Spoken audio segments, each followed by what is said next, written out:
One of my favorite genres of political video is when Republicans accidentally say what they really think. Because usually when you're a politician, you try to couch things, you try to, have a soft landing, perhaps with demographics that aren't normally on your side.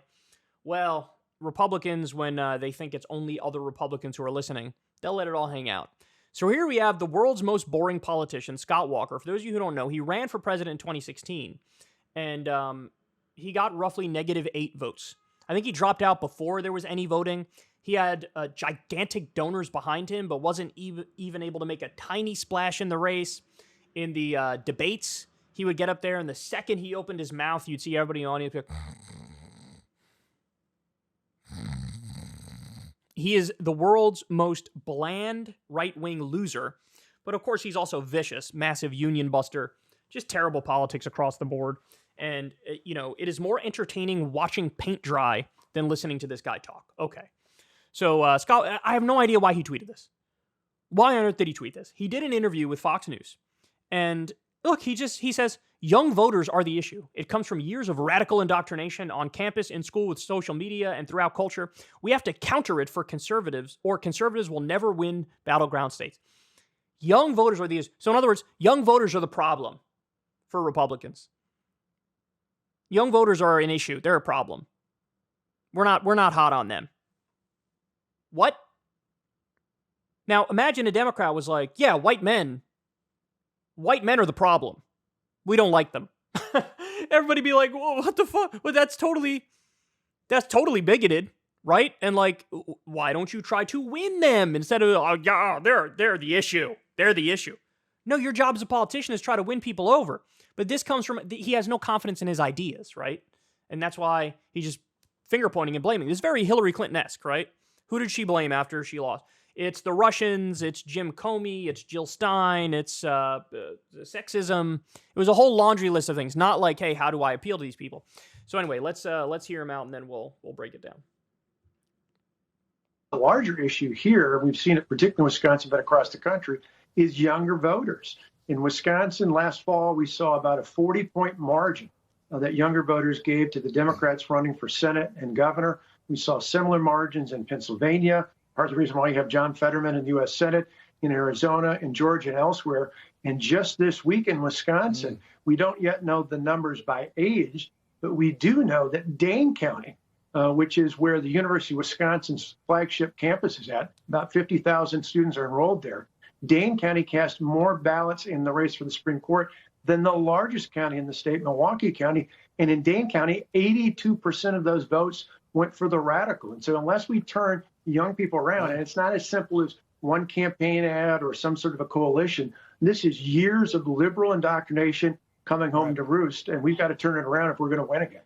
It's amazing to me that he thinks, oh yeah, it's years of liberal indoctrination. And he says it here.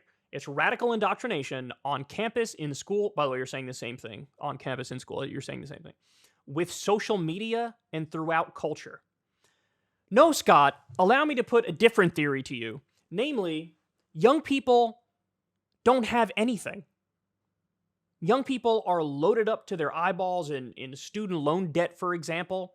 Young people can't afford to buy their first house. Many of them can't afford a car, or they're driving some old beater. They can't pay the bills. Housing prices are through the roof. They don't have anything. So this younger generation, and by the way, there are numbers that came out recently that prove this. Other generations, as time goes by, they get more conservative. This generation, they're actually getting more progressive. Why? Because they look around and whatever remnants of the New Deal that are still there are limited. And we live in a vicious late-stage capitalist system, which doesn't give a goddamn about us, right? And so they look around and they're like, yeah, I would like a government that actually fights for me, that does stuff on my behalf. I would like a government that gives me health care and gives me free education and gives me paid vacation time by law. I would like, I'm pro-union. Younger people are massively pro-union. Why? Because we've lived in an economy where we don't have high rates of unionization, especially in the private sector. What is it, about 10% or lower? And they see the results of it. They see their pay is not that great. They see they don't get a lot of vacation time. They see these problems. And so they realize, hey, a union would fight for me. I'd have better pay, better benefits, more vacation time. I'd like my government to fight for me. Dude, they see the corruption. They see how broken the system is. So this has nothing to do with liberal indoctrination. It has to do with firsthand life experience and how a system is totally biased against young people. I mean, again, we've seen the numbers when it comes to net worth. The percentage of the national wealth that old people have versus young people. I mean, boomers have a colossal amount of the wealth, way more than anybody else. Then Gen X is below them, pretty significantly, by the way. But Gen X is still way above millennials. Millennials have next to no wealth. And then never mind, don't even talk about Gen Z. Jesus Christ, as bad as millennials are, Gen Z will probably be even worse off. We have declining life expectancy. We have deaths of despair. This is not like anything we've ever seen ever. There is no... As of this moment right now, there is no the arc of history is long, but it bends towards justice. It's like everything is moving backwards. And then add into the fact you have, Roe versus Wade was just overturned by the Supreme Court. You have which states is it that are more pro-freedom when it comes to, for example, marijuana? It's the more liberal states are more pro-marijuana. Why on earth would any young person look around and say, yeah, I'm going to go to the right? Why? How? And the numbers bear this out. It is not nearly as many as are going left. And by the way, I think if you were to talk to young people, they wouldn't tell you they love the Democratic Party. They're super frustrated with the Democratic Party. It's just the other option is the Republican Party with people like Scott Walker and Donald Trump, people who the top of their agenda has always been more tax cuts for the wealthy. And, adding new wars into the equation. Of course, people are not going to go in that direction. But here you have a situation where he's just saying the quiet part out loud, right? He's just saying it loud. He's just saying it. Young voters are the issue. And I got news for you, buddy. You're not going to be able to turn that ship around.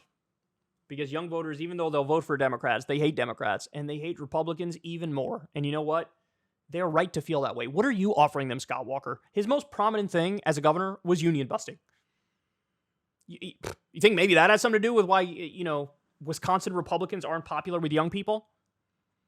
Who won young people? Who got the highest percentage of young people in recent elections? It was Bernie Sanders. And in the next one, it'll be Marianne Williamson. So wait and see. But it's amazing the lack of serious analysis. From his perspective, he goes, first of all, they're a problem. Second of all, it's all because of radical indoctrination. So in other words, they try to take this approach of it's just like a fundamentalist cult that they were brainwashed into. No, quite the opposite. You guys are in a fundamentalist cult, as evidenced by the fact that Trump is still leading in your polls, right? So spare me. Thank you, Fox News, for putting Scott Walker on the air, because I'm sure there's plenty of people out there who have insomnia, they're struggling to sleep, and now you've given them an opportunity to finally get some shut-eye. If you want to see me and Crystal Ball interview legends like Noam Chomsky, Cornel West, and more, subscribe to Crystal, Kyle, and Friends on Substack. $5 a month gets you the video version a day early. Remember, we take 0 ad dollars for this podcast. Or you can sign up on Substack for free and get the audio version a day later. Link in the video description box below.